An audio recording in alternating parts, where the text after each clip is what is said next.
Okay? Mapapa-confess ako dito. Tell me about the day I was born. How well do you remember that day?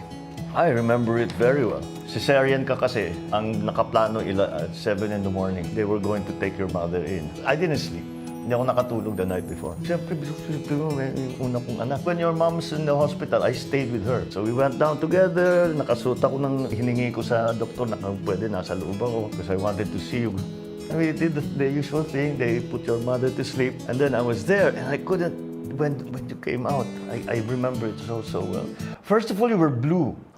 Most babies are blue when they first come out. Nanganak na si Lisa. Then I looked at you and said, but there's something wrong with this boy. Why is he that strange color? And you know, it's not like in the movies, right? There's still something wrong with me now. Yeah, well, maybe that had something There's to a do correlation. with it. But then, yeah, you came out and yeah, it was the happiest day of my life. Until Simon and Vinny, of course. Well, that was happy too. They were equally happy. It's life. You cannot imagine what that feels like. Why? One day. I can't. One day. Not anytime soon. What was the first music album you bought? I actually know that. Bridge Over Troubled Water. By? No, Simon and Garfunkel. Because yung unang nabili kong 45 was Mrs. Robinson by Simon and Garfunkel kasi pinanood ko yung The Graduate. It was the theme from a graduate, yeah. So that's the first 45. And then nung lumabas ang Bridge Over Troubled Water, dahil gusto ko na yung Simon and Garfunkel, I bought it. That's the first album I bought. What was the first thing you learned to cook? Breakfast, eggs and bacon. That's pretty standard. Yeah, eggs and bacon. Tapos omelette na. Well, that's how I did it. Ako hindi. Napunta ako sa Pinoy food. Mga sinigang, adobo. Kasi breakfast okay na ako. Pero siyempre namimiss mo yung kanin, namimiss mo yung home cooking. Was it a good idea to be a reservist? Yes. There is a camaraderie, may brotherhood ang mga sundalo. Basta't may pinagdaanan kayo at may pinagsamahan kayo. Habang buhay talaga yan. At saka yan talaga literally hanggang kamatayan. Kaya't naiba talaga ang relationship ng mga sundalo sa isa't isa. You could have dinner with 3 famous people, living or dead. Who would it be? My dad. Lolo Gun doesn't count. It doesn't count? I'm just saying that because that's too easy of an That's answer. too easy. Okay. Wait, off limits. Yeah. Lolo Gun, Albert Einstein, Why? and because they're two. You're taking everybody That's out. exactly. I know you too well. Lolo Gun, Albert Einstein, and Stephen Hawking. Wala ka nang All tinira. off limit. Labo. Para naman something new. Well, I wanted Albert Einstein and my dad, but if they're not allowed, the Winston Churchill, Emilio Aguinaldo. I wanted to meet the first president of the Philippines, and I would love to sit down and have dinner with Socrates. The dinner might not ever end. Never mind.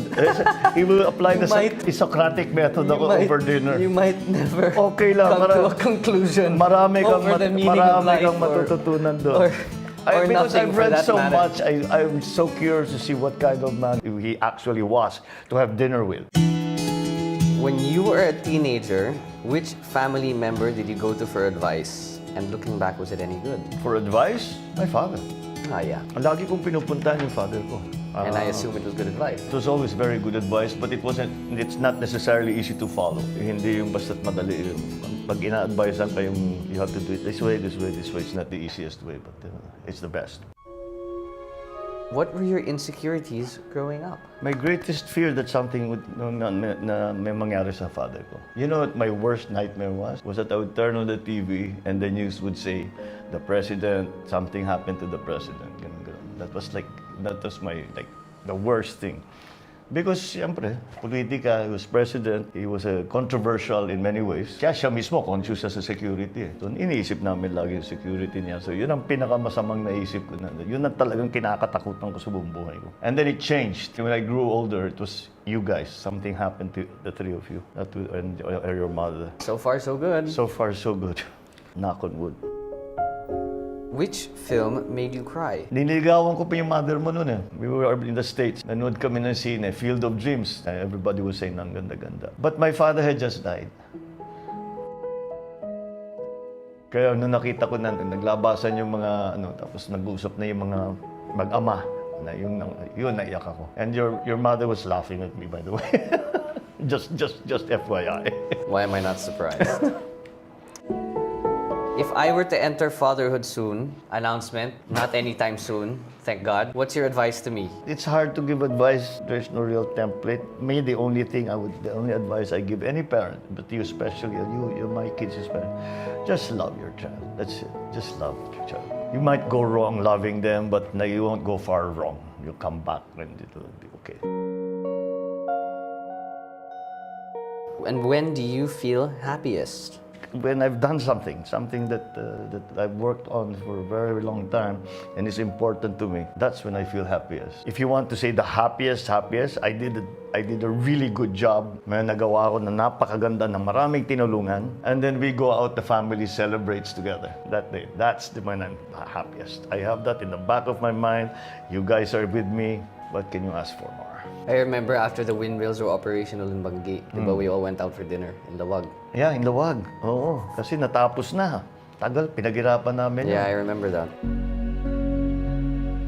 What are you most proud of in life? Being a servant, public servant. As a segue to the next question, how would you like to be remembered? Well, of course, as a good father, as a good husband, as a good family person, professionally, as a good public servant. I'll tell you my greatest fear. My greatest fear is that I come into this world, I live and die, and nothing changes. Wala kang nagawa, wala kang natulungan. Ay, nako, that's the worst thing that I can, para sa akin, para sa isang tao. Yan ang sasabihin mo, nabuhay ako, ang tagal ko sa mundong ito, wala naman akong natulungan, wala akong nabago, wala akong pinaganda. Eh, ba't ka pa nabuhay, di ba? Yun ang pinakamahirap para sa akin. That's the worst fear.